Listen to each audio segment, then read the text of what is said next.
రాయలసీమ అస్తిత్వ ఉద్యమానికి ఉత్తేజాన్ని అందించిన కవి జూపల్లి ప్రేమ్చంద్. అక్షరాల నిండా కవితావేషం పొదువుకొని వాక్యాల్ని పరిగెత్తించిన ప్రగతిశీల కవి ప్రేమ్చంద్. కాల చైతన్యాన్ని కవిత్వంలోకెక్కించి సంప్రదాయంతో సంఘర్షించిన సాహిత్య ప్రేమికుడతను. దళిత బహుజన చైతన్యాన్ని వినిపించి విస్తరింపచేయటంలో ప్రేమ్చంద్ కృషి పేర్కొనదగినది. పరిశోధన చేసిన, వ్యాసం రాసిన, కవిత్వం సృజించిన నిజాయితీకి మారుపేరు ప్రేమ్చంద్. విశ్వసించిన భావ ప్రకంపనల్ని విశేషంగా ప్రకటించడానికి ఆరాటపడ్డాడు. ప్రాంతీయ జీవితంలోని పలు కోణాల్ని ఆవిష్కరించటం ఆయన రచనాశైలి. దుర్భర స్థితిగతుల మీద అక్షరాలతో విరుచుకుపడే తత్వం ప్రేమ్చంద్ వ్యక్తిత్వం. గుంటూరు జిల్లా తాడికొండ గ్రామంలో 1957 ఫిబ్రవరి 4వ తేదీన ప్రేమ్చంద్ జన్మించాడు. తండ్రి ఉద్యోగరీత్యా అనంతపురంలో స్థిరపడ్డాడు. శ్రీకృష్ణదేవరాయ విశ్వవిద్యాలయంలో తెలుగు ఎంఏ, ఎంఫిల్, పిహెచ్డి పూర్తి చేశాడు. శ్రీరంగం నారాయణబాబు కవిత్వం మీద రచించిన సిద్ధాంత గ్రంథం మౌనశంఖం 1987లో అది ప్రచురితమైంది. అనంతపురం ఆర్ట్స్ కళాశాలలో తెలుగు అధ్యాపకుడిగా ఆయన పనిచేశాడు. అనంతపురం జిల్లా రచయితల సంఘానికి కొంతకాలం అధ్యక్షుడిగా కృషి చేశాడు.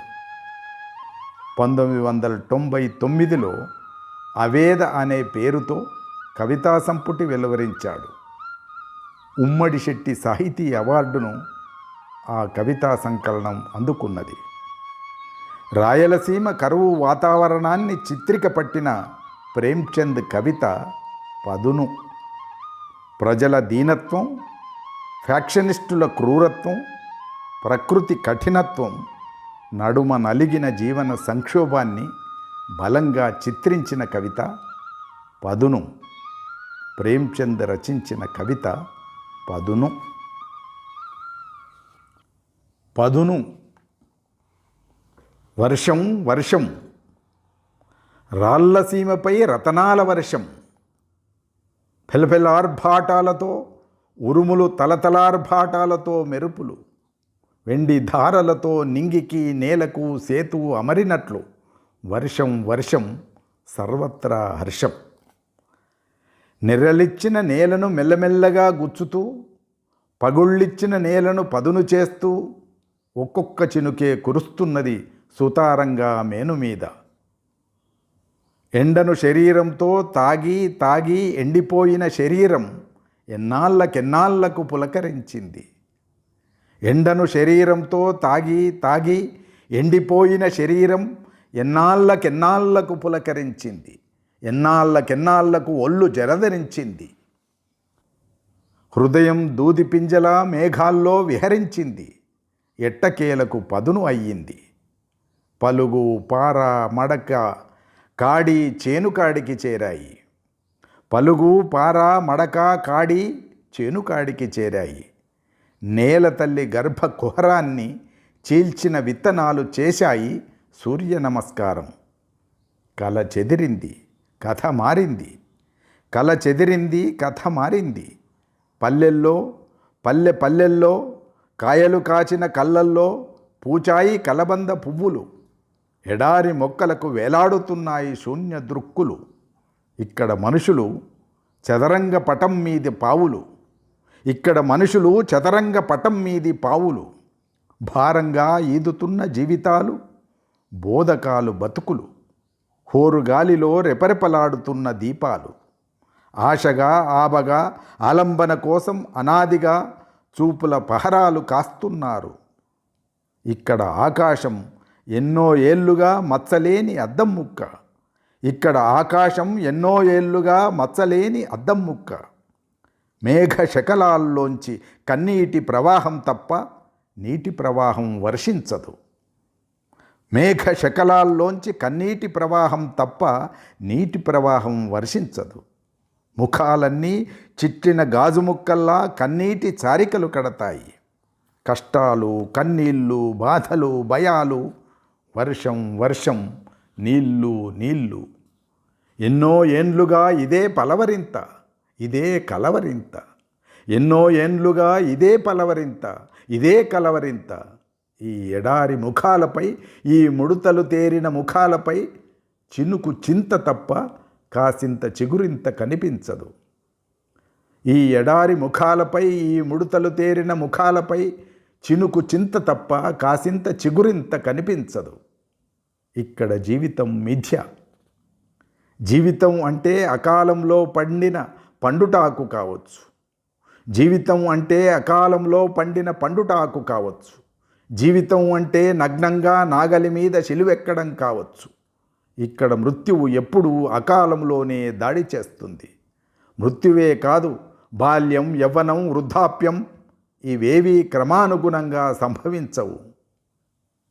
బాల్యాన్ని, యవ్వనాన్ని అకాల వృద్ధాప్యం హఠాత్తుగా వరించి పీడిస్తుంది. పీడన ఇక్కడ కొత్త కాదు. పీడన ఇక్కడ కొత్త కాదు. పుట్టుక ఒక పీడకల. అప్పుల్లో పుట్టి, అప్పుల్లో పెరిగి, అప్పుల్లో చచ్చిపోయే రుణ జీవితాలకు పీడన కొత్త కాదు. పుట్టుక ఒక పీడకల. అప్పుల్లో పుట్టి, అప్పుల్లో పెరిగి, అప్పుల్లో చచ్చిపోయే రుణ జీవితాలకు పీడన కొత్త కాదు. ఇక్కడ జీవితం పట్ల పూచీ లేదు కనుకే జీవితం మీద ప్రేమ లేదు. జీవితం అంటే నిర్లక్ష్యం. జీవితం అంటే క్షామం. క్షామం నిలువెత్తు రాక్షసిలా నిత్యం వెంటాడుతుంటే, క్షణక్షణం నిరాశ, నిట్టూర్పు సెగలు నిర్వీర్యం చేసి కాటేస్తుంటే జీవితం మీద ప్రేమ ఎట్లా సాధ్యమవుతుంది? క్షణక్షణం నిరాశ, నిట్టూర్పుల సెగలు నిర్వీర్యం చేసి కాటేస్తుంటే జీవితం మీద ప్రేమ ఎట్లా సాధ్యమవుతుంది? అందుకే ఇక్కడ క్షుద్రమైన రాజకీయాలకే మాటలు పదునెక్కుతాయి, ఈటలు పదునెక్కుతాయి, కోడి మెడల్లా తెగపడతాయి తలకాయలు. క్షుద్ర రాజకీయాలకే మాటలు పదునెక్కుతాయి, ఈటలు పదునెక్కుతాయి, కోడి మెడల్లా తెగిపడతాయి తలకాయలు. నేల ఎర్రబారుతుంది, నాటుబాంబులు బద్దలై, మూర్తీభవించిన స్వార్థం విజృంభిస్తుంది ప్రైవేటు సైన్యమై. జీవితం విషాదభరితమైనప్పుడు, రంగస్థలం రౌద్రంగా ప్రకాశిస్తున్నప్పుడు, భీభత్స రసప్రధానంగా గతమంతా ఆర్తారావాలతో ప్రతిధ్వనిస్తున్నప్పుడు జీవితం మీద ప్రేమ ఎట్లా ప్రవహిస్తుంది? జీవితం విషాదభరితమైనప్పుడు, రంగస్థలం రౌద్రంగా ప్రకాశిస్తున్నప్పుడు, బీభత్స రసప్రధానంగా గతమంతా ఆర్తారావాలతో ప్రతిధ్వనిస్తున్నప్పుడు జీవితం మీద ప్రేమ ఎట్లా ప్రవహిస్తుంది? ఈ మోడుబారిన తోటలో పువ్వులు ఎట్లా పుష్పిస్తాయి?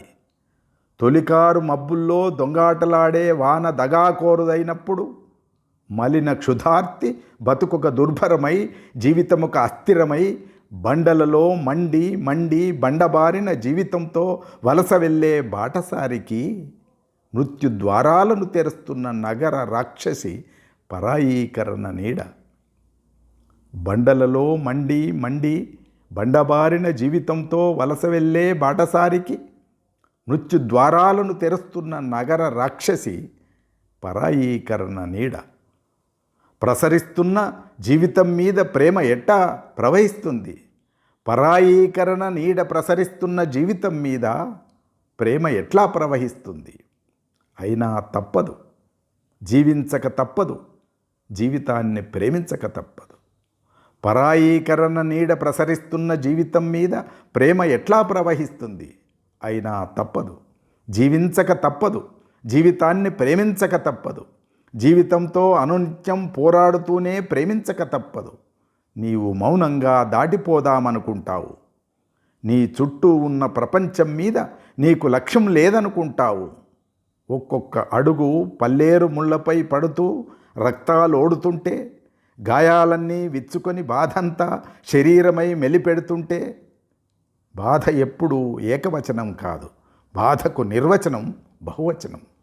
బాధ ఎప్పుడూ ఏకవచనం కాదు, బాధకు నిర్వచనం బహువచనం. సమూహంలో ఒంటరితనం పనికిరాదు, సామూహిక ధ్యానం అనివార్యం. సామూహిక జలపాత స్నానం అనివార్యం. జీవితమంతా ఎదురు తెన్నుల్లో ఆకాశం కేసి చూస్తూ ఉత్తరాభాద్ర ఉరుములు లేకుండా వెళ్ళిపోతుంది. ఉత్తరాభాద్ర ఉరుములు లేకుండా వెళ్ళిపోతుంది. అశ్విని మెరుపు గుర్రాలెక్కి వెళ్ళిపోతుంది. భరణి గాలి దుమారాన్ని వెంట తెస్తుంది. కృత్రిక రోహిణి మృగశిర పుష్యమి మఘ పుబ్బ ఒక్కొక్క కార్తెలో 4 చినుకులు కురుస్తాయని ఒళ్ళంతా కళ్ళు చేసుకుని ఎదురు చూస్తే ఎదురయ్యేవి చివరికి ఎండమావులే.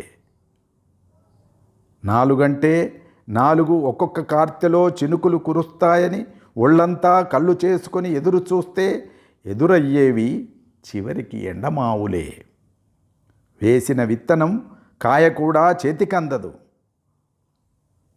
మేసేందుకు మేత లేదు, తాగేందుకు గుక్కెడు నీళ్లు లేవు. హృదయ విదారకంగా రోదిస్తున్న పశుజీవాల్ని కసాయిలకు తెగ నమ్ముకోక తప్పని స్థితి. కుండలన్నీ ఎండిపోయాయి, పొలాలన్నీ మాడిపోయాయి. బావులు కలేబరం కనుగుడ్లలా నోళ్లు తెరిచాయి. బోరుబావులు బావురుమంటున్నాయి. 4 చినుకుల సీతాకోక చిలుకల కోసం మైళ్ళకు మైళ్ళు మంచినీళ్ళ ప్రయాణం తప్పదు. 4 చినుకుల సీతాకోక చిలుకల కోసం మైళ్ళకు మైళ్ళు మంచినీళ్ళ ప్రయాణం తప్పదు. కరువు అంటే నిత్యం కొద్దిగా రక్తం పీల్చే రక్తపింజారి. కరువు అంటే ఆత్మల్ని నడిరోడ్ల మీద వేలంపాటలో తెగనమ్ముకోవటం. కరువు అంటే నిత్యం ఆత్మహననం కాదు. కరువు అంటే అనునిత్యం ఆత్మహత్యించుకోవడం. కరువు అంటే నిత్యం ఆత్మహననం కాదు. కరువు అంటే అనునిత్యం ఆత్మహత్యించుకోవడం. ప్రకటించాల్సిందే, కరువు మీద యుద్ధం ప్రకటించాల్సిందే. మానవ క్రౌర్యం మీద, కౌటిల్యం మీద, కపట రాజకీయం మీద యుద్ధం ప్రకటించాల్సిందే. 1,00,000 వలపాక్షిక అభివృద్ధి పరంపర మీద యుద్ధం ప్రకటించాల్సిందే. జీవితంలో పచ్చదనాన్ని పునరుద్ధరించి నేలను జీవితాన్ని పదును చేసే చినుకు దీపాన్ని చిదిమి చిరు దీపాన్ని వెలిగించి చీకటి బీభత్సం మీద యుద్ధం ప్రకటించాల్సిందే. జీవితంలో పచ్చదనాన్ని పునరుద్ధరించి నేలను జీవితాన్ని పదును చేసే చినుకు దీపాన్ని చిదిమి చిరుదీపాన్ని వెలిగించి చీకటి బీభత్సం మీద యుద్ధం ప్రకటించాల్సిందే. యుద్ధం ప్రకటించాల్సిందే.